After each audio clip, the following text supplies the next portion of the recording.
Hello, and thank you for stopping by. I'm your host, Jerry-Royce, and welcome to Positive Power 21 Network, where you get your positive on. This is a worldwide podcast for growth, wealth, and success. Thank you. Positive Power 21.org, Internet Radio. Thank you, everybody. Thank you for tuning in. Thank you for tuning in, and welcome to Positive Power 21.org. I'm the voice of Jerry-Royce, and when it's all positive, it's all power. That's Positive Power. Now, today's sponsor on today's Jerry-Royce show will be CC Solomon. She's the author of The Mission. She was on our show. Check her out. Yesterday, we had the infamous Lisa Watson at lisawatson.com. Check her book out on our website. And she's the author of, actually, it's a few books she's working on, but check out her ebooks. But we'll talk about Her Heart Desired, part of the Match Broker series. Very interesting book where this woman matches her friends up. Now, check that one out. A romance novel. And then we have Savannah J. Publications.com. She's releasing some old release books that's being edited, but she is marketing a book that was released last year about this time. And my good friend out in Belgium, Rhonda M. Lawson. Rhonda is rocking a new book called Twilight, and it's not about vampires. It's about a teenage girl, and you definitely want to read that one because this book will help you to be able to understand what your young teenage daughter is going through as a teenager, as a young woman, a coming-of-age woman. So I think that's a very important book, and I know my daughter going to find that book in her gift basket or gift bag on her birthday. Well, maybe I should put it in our Easter basket. All right. Now, and don't forget about Fast Tech Solutions. If you need help with your IT, it doesn't matter where you are. He can handle you remotely. He will rebuild your infrastructure and make it run smooth so you can have a smooth operating business. And also we have the Fine Dressed Man. He's on eBay. He just recently sold a suit that was owned by Will Smith. I think the suit went for about $1,100. Beautiful suit. So check him out. He carries stuff like Brooks Brothers and some of your Joseph Banks stuff. So you want a good deal. You're rebuilding your wardrobe. He's the man to see, and that's on eBay, the Fine Dressed Man. And we have ZukiPetGifts.com for their friends who have dogs and cats, and no children, but that's their child, I guess you could say. You want to make them happy, send them a gift basket, especially if you know someone just lost a pet. That'd be a wonderful, wonderful gift. And our new sponsor just came on board, a business, CareerImageSolutions.com. That's CareerImageSolutions.com, owned by Reggie Gant and Bianca. They're HR specialists. So if you need some help with your business, and you're growing, and you need to take on payroll and a whole infrastructure for HR, they also offer legal services that's built into your benefit packages. Check them out. That'd be CareerImageSolutions.com. And tonight on the show, we have Michael McGrew. He's a busy guy out of Cali. He's a very interesting guy. And we have him on the show tonight, and we're going to bring him on. But before we just introduce him like this, he is the author of My Kind of Girl, Taking Losses, and Room 111. He has proven that he is a formidable force in urban literature and beyond, with a fan base that expands even outside of the U.S. All right, so we're going to welcome Michael on the show. How you doing, Michael McGrew? I'm good, man. Thanks for having me, brother. That Power 21, man, that speaks everything that I represent into existence. That's right, man. We appreciate the having you. Now, we had a little background noise bring you in, man. So you okay over there? Oh, yeah. Can you hear me clear? I got my headphones on, man. Can you hear me? Yeah, I got you, but I thought I heard a little background noise coming into the introduction. So we apologize to our audience on that one. So you straight over there? It's just you in the office, right? Yeah. All right, cool. All right, Mike, so you're the author of My Kind of Girl, Taking Losses, Room 111, and you spoke of Room 111, I think was one of your last big project, huh? So what's going on, man? What are you working on today, man, that the audience need to know before we start talking about you as Michael McGrew, the author? Well, I currently just transitioned into self-improvement, representing my growth as an author and writer and entrepreneur. My most current project is designer relationships, get out of your problems and into your purpose. That's a niche that I'm developing, which is definitely catching a lot of attention, got a lot of positive attention, especially with enriching and encouraging the youth within the community and just, highlighting and showcasing the inner talents that they have that they don't really have the time to discover due to, mass media and fictional type of professions. Everybody wants to be an entertainer, an athlete because, that's the money. That's where they figure, all the money is. So they tend to redirect their inner genius to pursue other goals that doesn't really fit their particular design. That's right. That is true. That is true. Wow, that sounds like a very interesting project. Very interesting project. I know it's very fulfilling to do something that's going to help improve someone, empower somebody, make them a better person, I guess you could say a taxpayer, a contributor to society, all that good stuff. All right. All right, Mike. Now, before we get started and talk a little bit more about your project and how you plan to move it through the internet and offline, tell us a little bit about Michael McGrew. Where do I start, man? I mean, grew up in an urban community, and pretty much just had to learn a lot from my own personal experiences. Grew up not really having too much of a mentor or didn't really have too many leaders, within my area. So I learned a lot through trial and error. Wound up moving to Virginia, trying my hardest to get away from the environment that I was in because it's definitely something I didn't want to adapt to. And wound up moving to Virginia with my 2-year-old son. I'm a single father, and fell into, reading and writing. Published my first book in 2008, and, the rest is history. Wow. Now, I was online reading your bio, and because you were kind of involved in the entertainment industry a little bit. Just a second. I worked for BET from 1997 to 99, and as a lighting technician, definitely learned a lot. That was one of my first. I would say, opportunities to get out of the environment that I was in, and just being around a lot of black professionals and people from diverse backgrounds. It really opened my eyes to many opportunities that do exist out here in the world. And I really give a lot of props to my director of photography that took a chance on me, because at that particular time, I really didn't have any glow. I was more of a follower than a leader. Didn't really have as much ambition, even though I've always had an entrepreneur spirit. But I just didn't have a plan or a goal or a blueprint to follow. So I pretty much just went where the day took me. And he took a chance on me. I approached him one time and asked him, just let me work for free for a week. I'm a hard worker. And he took a chance on me. I didn't have a background or wasn't in school or anything like that. And I wound up working for BET for 2 years, learned a lot. And it kind of really just peel back the layer of just peel back the layer of what I had in me, and from there, just being exposed to that environment let me know that there's more than life than just hanging around playing video games, looking for trouble, and trying to get with as many females as I could at that time. Because as a youth, we tend to get caught up in those situations, man, and all we want to do is just fornicate. That's right. That's true. So how old are you, Mike? I'm 32. 32. Okay, so you're a relatively young man. Now you've been out there on the internet really rocking authors rock. How did you come into writing?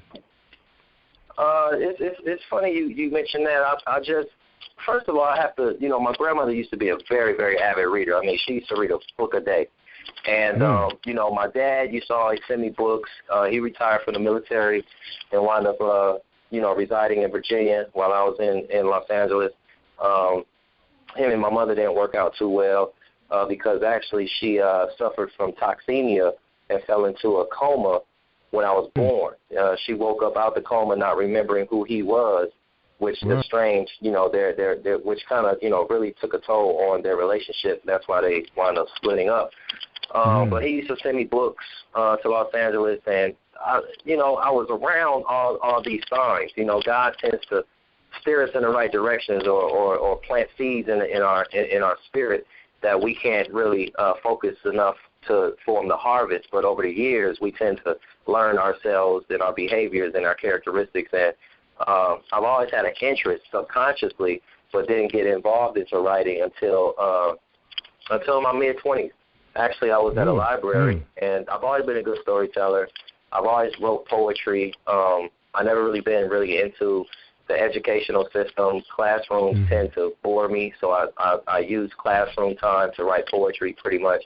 And I always thought I had a problem with learning, until also later in life I found out that there's 4 types of learning, which I don't agree with.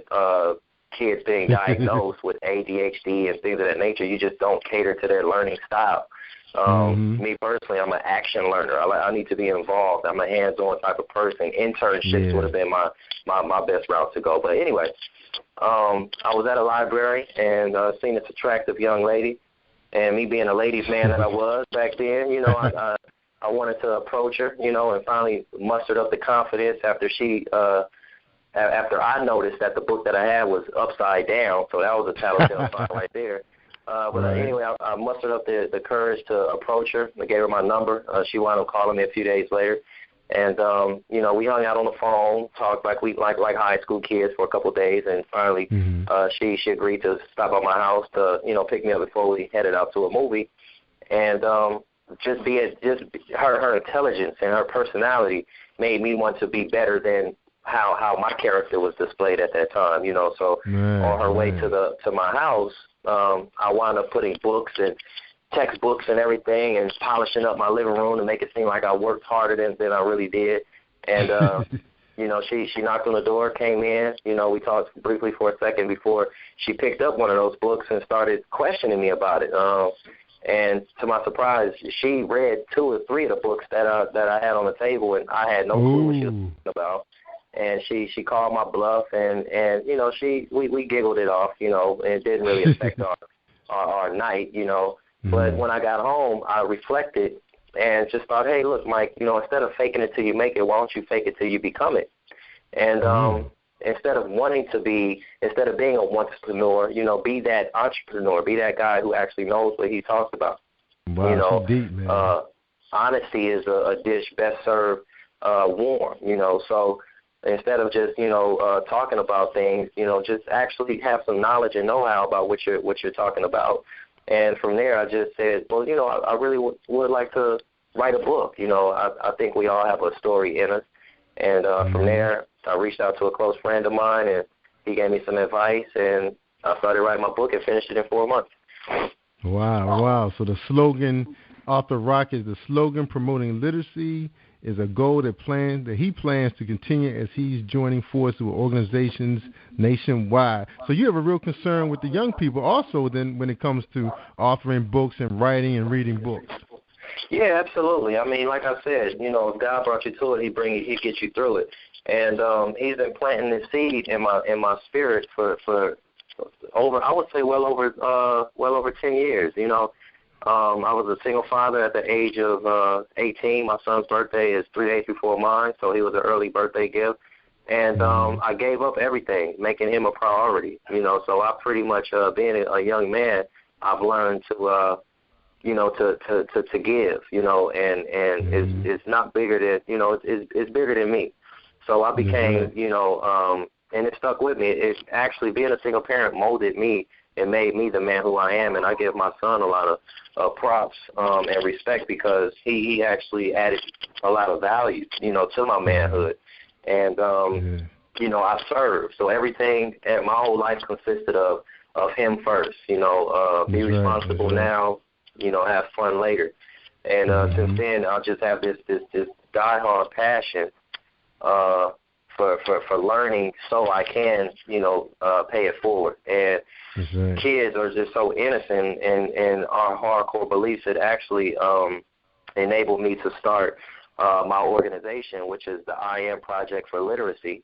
For those who want to get more familiar with my organization, they can log on to the I am and the letter P.org. We're just a literacy organization that focuses on 4 components of literacy, which is business, finance, formal, and health and wellness literacy. And it's just a passion to see kids grow because, you know, they are the future. And if we do want to make some change, you know, we should invest not only money but time in our children because, you know, they're the legacy that you know, we leave behind. That's right, man. That is so true, man. That's why my organization, we spend a lot of time working in the high schools, in the community. We have Taekwondo, where we're teaching young kids how to build confidence and self-empowering them and all that good stuff, man, that come along with volunteer work when you're trying to empower the young people. And I know it feels good, man. Now, one thing I want to get into before we start talking about your products you got out there, your experience at BET. Because, you know, we tell young people all the time, internships are important, work experience is important. What did you get out of most at BET?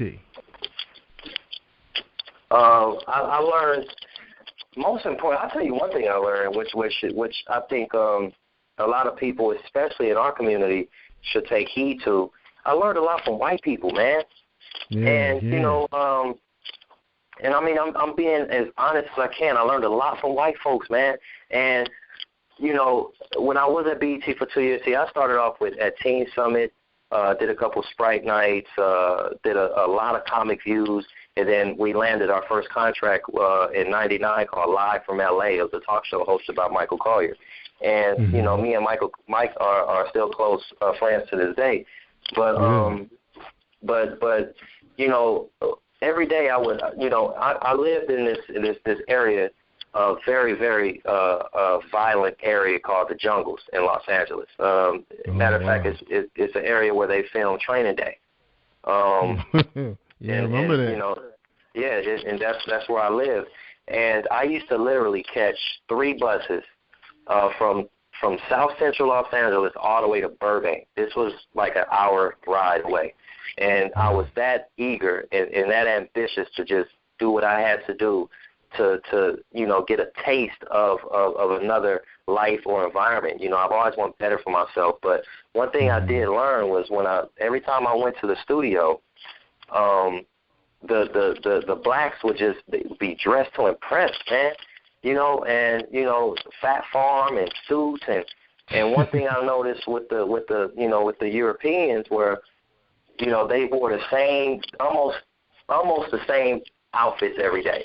You know, same jeans, same shirt, same ball cap, but they were leaving in 2000, you know, cars with the boats attached to the back. They were always talking about vacationing. They were always talking about saving, and I learned a lot from them. I said, you know, being flashy is a poor man's magnet to success, you know. And you know, you have these smart guys who know how to invest, you know, and it's not all about, you know, letting people know how much you have. So that it really stuck with me. And you know, I'm really into. I'm the type of guy now.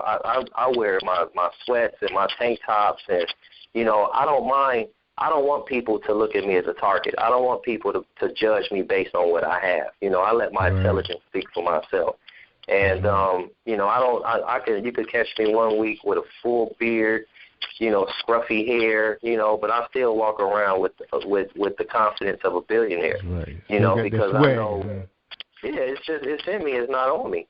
And you know, I don't want you to judge me based on what I have or what I could provide, but how we can build together and work towards a sustainable, you know, income or sustainable environment. You know, I'm all about giving, and that's why God gave us 2 arms, one to give and one to receive.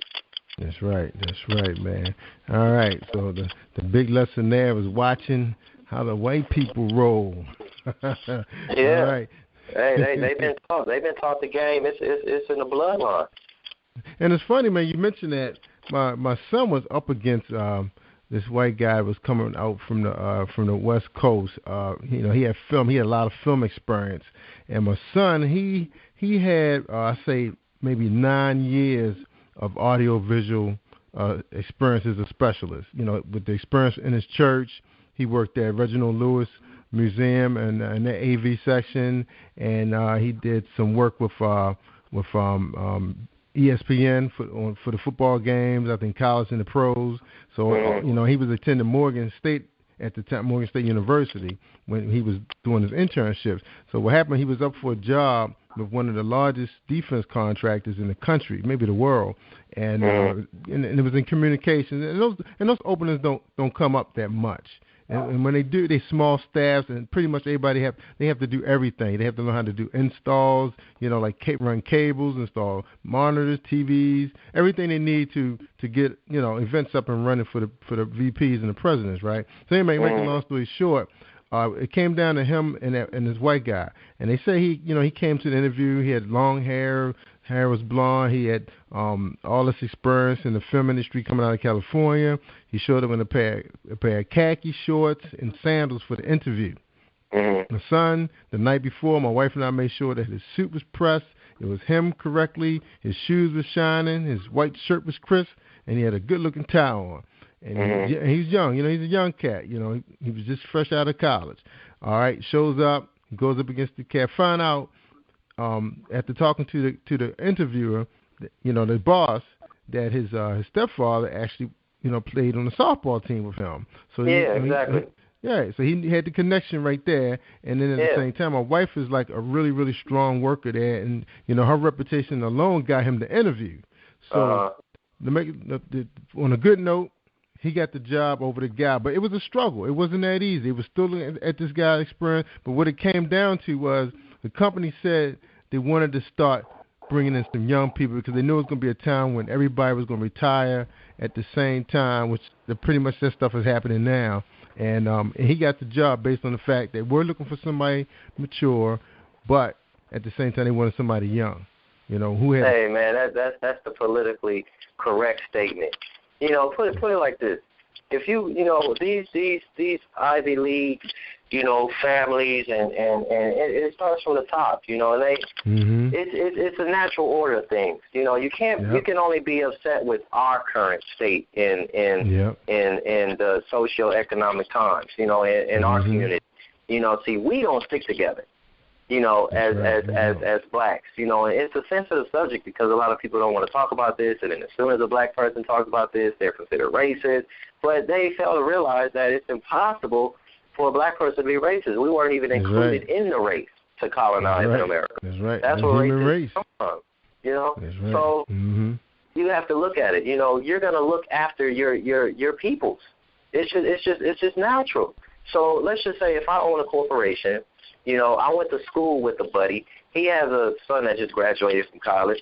Of course, I'm going to say, hey, look, man, bring him on by. I'm going to push the paperwork as long as he qualifies for the opportunity. I'm going to give him the opportunity before, someone else because I'm going to keep it in the family. We're networking. We're effective networking. We can't be upset about it. We should be motivated by it. Like, okay, well, instead of us trying to, just become consumers, that's what we're known for. We're known for being the biggest consumers. That's why when you go to we don't even have communities. We have hoods, but hoods are what you put over your head to keep a secret. You feel what I'm saying? So we have no place in what we call America. Even though we're the backbone of what we call America, we have no place in there. When I go get gas, it's from an Arab. Or someone from another culture. I'm not going to, just place all the gas station owners that say they're owned by Arabs. But if I get my manicure, which I enjoy bi-weekly, it's by Koreans. If I go to a liquor store. Same out here, man. Yeah, because they corner their market. They monopolize the market, So what are we monopolizing? What are we monopolizing? You know what I'm saying? And that's what we need to focus primarily on, and that's why it's so important to invest in the youth, because with a 50-year goal or a 60-year goal, we can literally raise the youth and put them in positions of power so they can reinvest into a community, where you can go down the street and apply for a loan from a black bank or go purchase products from a black grocery store, and it's ridiculous, man. I mean, they've cornered the market and they look out for each other, and that's just a part of the game. That's I wouldn't say racism, but it's hey, man, they just looking out for their people, and that's how they keep it going. That's how they keep it continued, because honestly, they fear us, because once we start reproducing with a lot of their interracially, 100 years from now, they might be extinct. That's right. That's what they say. But check it out, though, Mike. Even though I look at it like this, pretty much if you look at all the races out there, they corner some piece of some part of the world, some product, some service, something that people need, and they're good at it. But you know what? I've been finding out that we're really doing well in the book publishing world, man. I mean, urban lit, romance novels. I mean, we have some strong, intelligent people that's putting out some good products, man. Because I work with a lot of a few African American lawyers, and they write extremely well. And they were part of helping me put this together. And I don't think this would have probably been as good as it is now if it wasn't for them, because they were able to give me, legal advice and, everything I needed to get it rolling. Now, the reason why I say I looked at the urban lit world, there's a lot of publications out there, man. Just being on Twitter alone, man, you're being introduced to. Every time you hit that plus, man, another one jumps right in there. And it's an attractive female. They look very intelligent. I look at some of their blurbs, and it's written well. I'm not sure if they had to pay somebody to write it, but at least they know they should if they can't write it themselves, just like your stuff is well written. Now, you started your own publishing company. I find out a lot of us have our own publishing company. My dad started our publishing company in Maryland, and we was one of the largest African American owned paper in that county, and it's one of the richest counties in this country, in Maryland. So I don't get upset when I go into a nail salon and that's all. You don't see our people there, because I've been in our people's salon before. It's not that professional. I don't know if I want to spend my money there again. They in there talking about each other's business and this person, and it's like, I mean, I enjoy the barbershop, because you're able to pick up what's going on. But when I go to get my pedicure or whatever, I want some quietness, man. I wanted some peace. I mean, I'm barely getting past the smell of the clear coat stuff, Anyway, but the rest of the time, my 20, 30 minutes, I want to enjoy that foot massage and that, that hot water. So I probably can't go into one of our people's salons, man, because you got to be hearing about this person and that person's baby mama drama stuff. But and they really take care of their places, and they show you respect, they're courteous. As long as they're doing that, you can't complain. You know what I'm saying? And just like our people. I've been involved with a number of black-owned publishing companies, and they run them so professional. I have no problem handing over a couple grand to get books printed or get the books edited, because, a lot of them were running those on-demand press, and I had no problem because they treated you so nice. They were family-owned, most of them, like Black Classic Press, family-owned for years, man. Yeah. So, I don't have no problems, like, going and get my gas. As long as the guy is respectful and he takes my matter of fact, they ask about how my children doing, because they start to see me a lot now. So they ask, how your family? Like his daughter asked, do you have any daughters? That's what she asked me. I said, yes, I have one daughter. So when they see you as a regular customer and they treat you fair, like I said, there's nothing wrong with it. And I'm just think everybody has their niche, and maybe this is ours. We got a lot of brothers out there doing the DJ mixing online podcast, and I've been hearing some good music, man, on podcasts, and you can't complain, right? All right, man. Let's talk about your book now, man. We got all that out the way, man. We got to get that off our chest, right? Yeah, absolutely. So, all right? So you okay? Yeah, I'm good. I'm good. And then, just to piggyback off what you were mentioning, there's a lot of black publishers that are making, tremendous moves, and it's just exciting for me to see the progress that's being made, and right. just promoting entrepreneurship alone. it's a great thing. You know, it's a phenomenal thing. Right. You know. That's right. We spread it out, man, and that's the whole thing. You know, we spread it out. That we got away from those communities that you call a hood. And years ago, they were some strong communities. You know, they had, like you said, they had the pharmacies, they had the banks.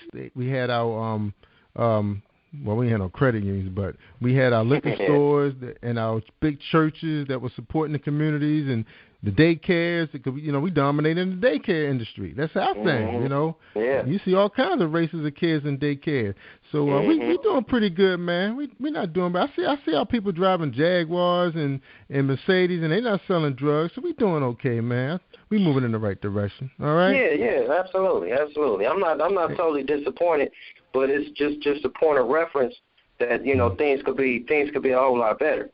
Yeah, it could be, and we just got to teach the younger people. You know, we can't forget about them, man. And you doing what you're doing, me doing what I'm doing, going back, passing the information down to the young people, let them see what we have done. Now, I think this is incredible, man. I'm reading that your first novel sold 7,000 copies, and you're independent. You're an independent publishing company, right?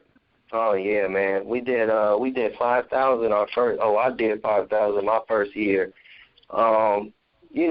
Just by sitting down, before I even wrote the book, I started doing a lot of research. I lived in the bookstore. I just fell in love with publishing, because one thing that I did was, I've always been known for being a jack of all trades, but then I grew wise, to choose to become a master of one mountain instead of 1,000 foothills.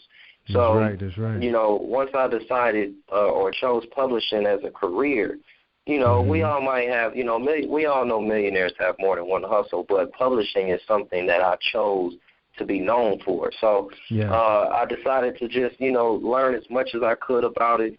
I got a quote for $7,500 for my first 2,500 books.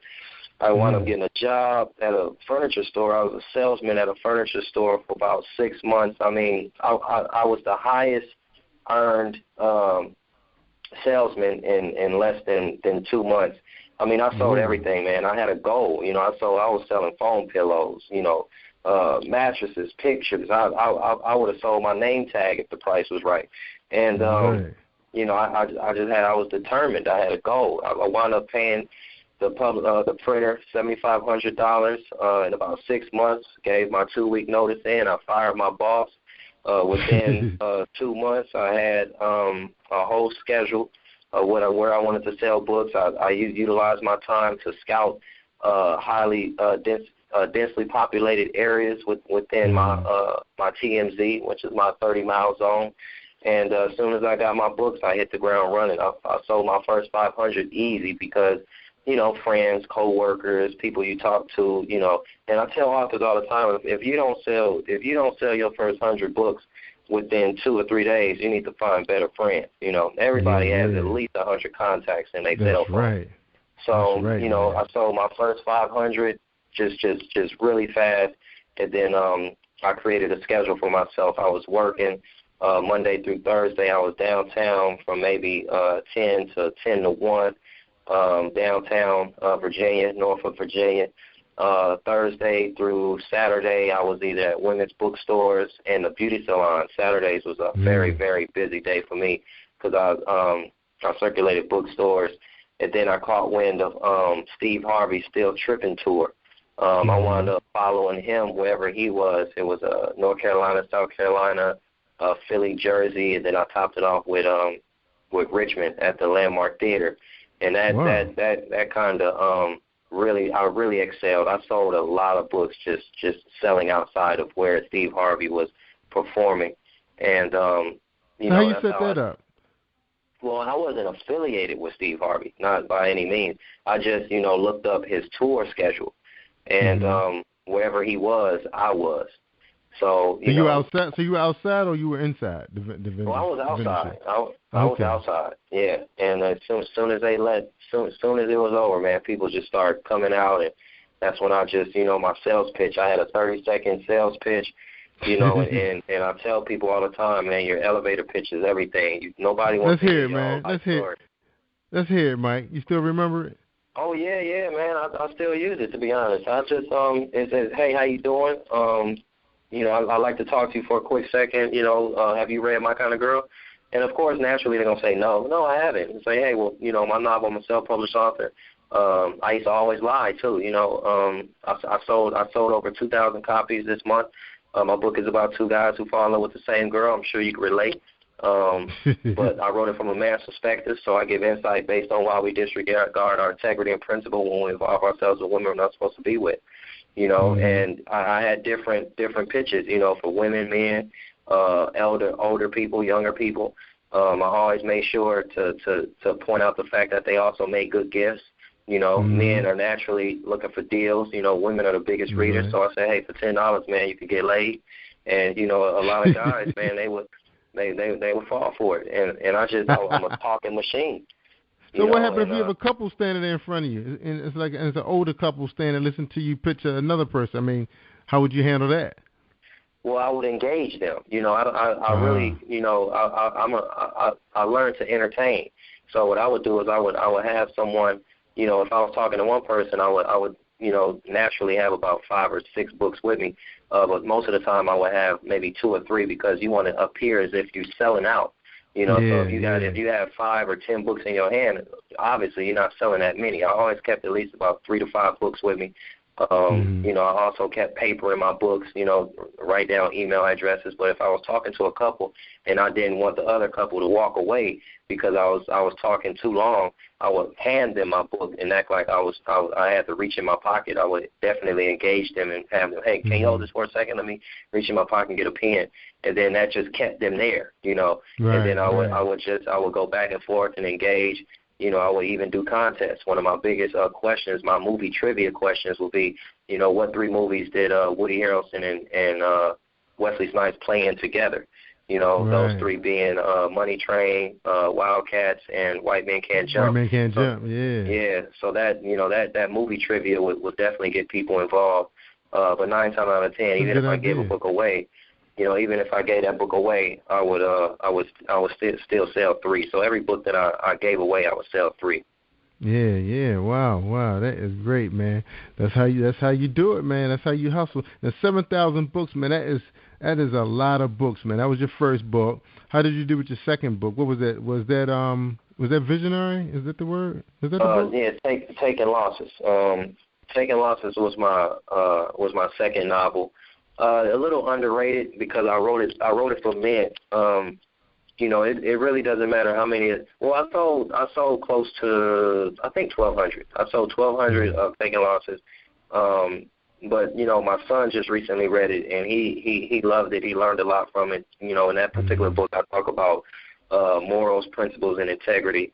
It's sort of like it's a young man's book, and it's not really too appealing for women, even though most of my readers are women, and I have a few reviews on Amazon, and it's a good book. Don't get me wrong, it's an excellent book, but it was really written for men, young men. I haven't checked it out. Okay. Yeah, it's a good book. You gave so you're giving 2 chapters away free, so people, you can download it. Go to his website. And what was your website again, Mike? For some reason, it's not showing up now. Well, you can read all the first chapter of every book, all 3 of my novels, for free on Legacy Publishing, the letter GRP.com. The GRP is short for group, so it's Legacy Publishing, GRP.com. All right, Legacy. Okay, so they can go there. They can download a couple chapters for free, get a taste of the books. And you have good-looking covers, man. So who did the cover work for you? Davita Baldwin with Eyeball Design. She's a phenomenal photographer. Very, very driven and outgoing and creative individual. She created all 3 of my covers: Room 111, Taking Losses, and My Kind of Girl. My most current book that's unreleased at this particular point, Designer Relationships. I have to give props to Charlton Palmer. He's another artist. With this book here, I definitely wanted something created from scratch. Designer Relationships is something endearing to me, and definitely just didn't want any stock photos or a live person to take the picture. I definitely wanted it created from scratch as if it was artistic. So It's a good book, man. I'm really anticipating its release. In fact, Hill Harper's organization, Manifest Your Destiny, just picked up the book as a required read for their kids. So get out of here. That is great. That is great. Yeah, thanks, man. Wow, thanks. I'm going to check out these chapters. I have so many people that's been approaching me about the show. I can't really find time to read these types of lit. So most of the time I spend my time reading a lot of business books. But I'm definitely going to be absorbing some of these free chapters that you have for free. Now, a lot of your books, so all of your books are available in ebooks? Yeah, ebooks, Barnes & Noble. And then I haven't really traveled as much because I've been reconfiguring my business plan. But with the release of Designer Relationships, I'll be back out. In fact, any listeners out in Los Angeles, feel free to stop by the Carson Center at the Black Writers on Tour. Dr. Rosie Milligan, that's my partner. She does a Black Writers on Tour event every year. It's April 19th through Saturday at the Carson Center. So, between that and a few, we're doing a literary expo at Santa Monica College. I might do a short local tour with Designer Relationships. So for more information, you can log on to authors-rock.com. I have a scheduled calendar if you want to follow me. Okay. There's Legacy Publications. Legacy. Yeah, Legacy Publishing. All right, Legacy Publishing. All right, everybody keep that in mind and check Michael McGrew out. All right, Mike, we really appreciate your time on the show, man. Really appreciate it. I mean, you really got down that first 15 minutes, man, sharing the state of the black people. now I'm looking at the trailer, man. I'm looking at your trailer for Room 111. Is that you, man? Who shot that for you, man? Yes, that was a close friend of mine. What's their I forget their company's name, but yeah, real close friends of mine, man. Videographers, they took to my vision. We created a script in about 2 days. Shot that in Burbank. Right now, we just made an adaptation screenplay of the book, and we just trying to pitch this script because Room 111 it's a phenomenal book. It's even a better script, and we definitely want to get it on that big screen. So people could adhere to what goes on in the music industry. I gotta read that, man. Looks good. Now, are you going after the big screen right now? Is that in your cards? I just picked up a manager who's deeply rooted in the entertainment industry. So just working, man, just one step closer to victory. It's all about your connections, man. Your network determines your net worth. So just keep me in your prayers, man. We definitely want to get this movie deal going on. But until then, it's just working in the community, man. We got this organization, the Iron Project for Literacy. We have our first fundraiser at anybody in Los Angeles, come out to the Chick-fil-A and USC. We hosted our first fundraiser, followed by 2 more before we throw our first event. But Room 111, we got our hands in a lot of things. We have movie scripts. We also pitching a few reality shows. This website that we're doing, this isn't affiliated with Legacy Publishing, but just me personally. We got websites, movie scripts. We got this book, Designer Relationship, about to release. Hopefully I can release this next book that I've been writing a lot of content for following Designer Relationships, is Fair Change. So I'm really just focusing on being a bigger contributor to the world, and servitude is my my platform at this particular point. So even though I have a few ideas and few test runs for more fictional fictional books is not a priority, but I will continue to provide that type of content for my fans, because if it wasn't for them, I wouldn't be where I am right now. It all started with fiction. It all started with My Kind of Girl, and I definitely haven't forgot about that particular fan base. But you can't control destiny. This is where I am right now, and let's just continue to grow together. That's right, man. You forgot one thing too, man. You didn't shout out to Keisha Akeem, man, for helping you out with 111. Oh, Keisha Hakeem, man. she's just man. When I'll tell you the backstory about that. I was on my book tour in 2011, and she reached out to me via Facebook, told me how much she admired my work and how much she wanted to work with me. So I started writing a screenplay like 2 years prior to me meeting her, and it was Room 111. I've always wanted to write a screenplay based on the music industry, but I just didn't have the content. So she reached out to me, and I picked her brain a little bit. She gave me a few stories.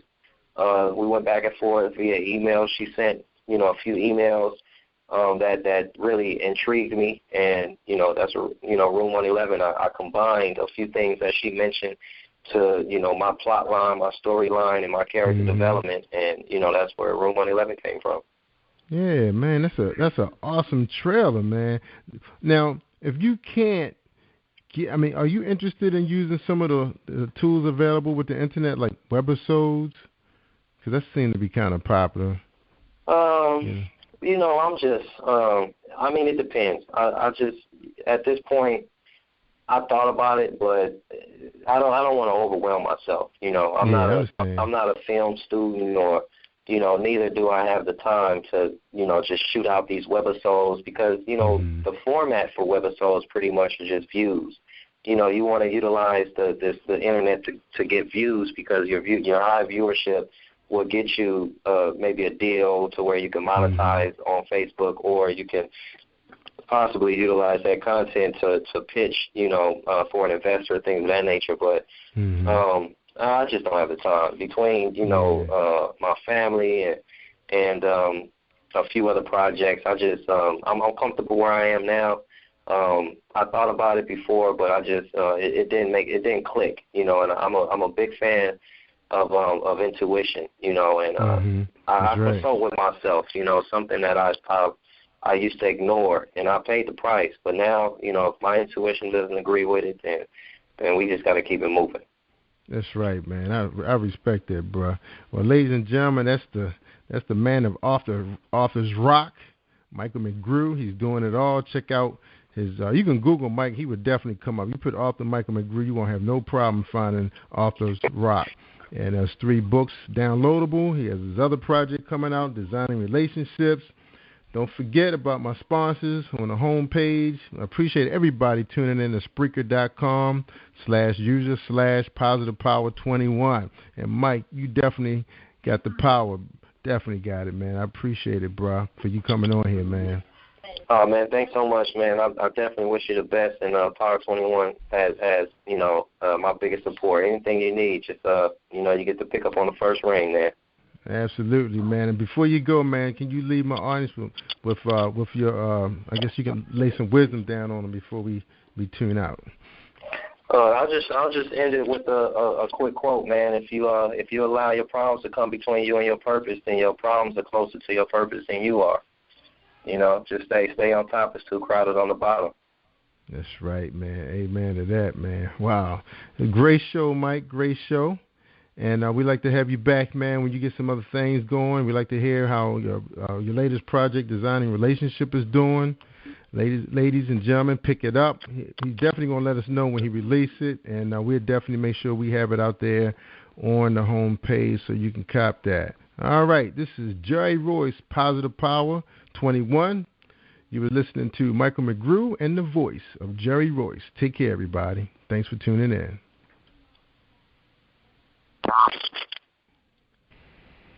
All right, we should be. Thank you for tuning in to the Positive Power 21 Network. Team 21 would like to thank you all for tuning in, and spread the word and tell a friend.